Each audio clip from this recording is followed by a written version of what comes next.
In June 2020, only a few months into the COVID-19 pandemic, they demanded urgent help for care workers. 1 year later, Catherine Laurent and Danielle Pacat are still on the job. 17 elderly people died from COVID in this village. Mr. Remy was fortunate enough to overcome the disease. Fortunately, he didn't contract the toughest form of COVID, unlike me. And that's a good thing. It is. At the beginning of the pandemic, there were almost no masks. So Catherine contracted the virus and passed it on to her husband, who was hospitalized for 12 days. 1 year on, she remains cautious. Organizing group events for the people she cares for is out of the question. Thank heavens we have them. What would we have done without them? I would be in a nursing home, and I don't want to go there. Maybe I would have to someday, but as late as possible.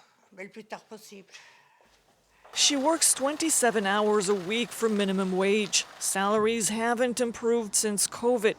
Infected in the first wave, she never got the €1,500 bonus promised by the government. I'm a bit bitter about this. They deducted the time I was ill with COVID. I got the bonus, which is better than nothing. I got this gesture recognizing my contribution, but I only received €200. A disappointment shared by other care workers like Danielle Pacat. She worked throughout the pandemic and still only got about a third of the promised bonus, €600.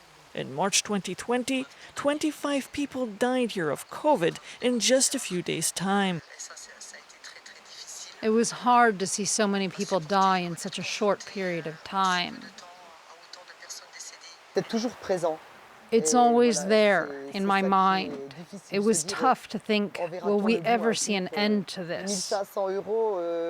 Getting the full €1,500 was never an option for us, because that was the maximum aid for those working full-time. But no one works full-time in our profession. The government has promised a salary hike for care workers by October. Danielle and Catherine hope that people will now realize how crucial their jobs are.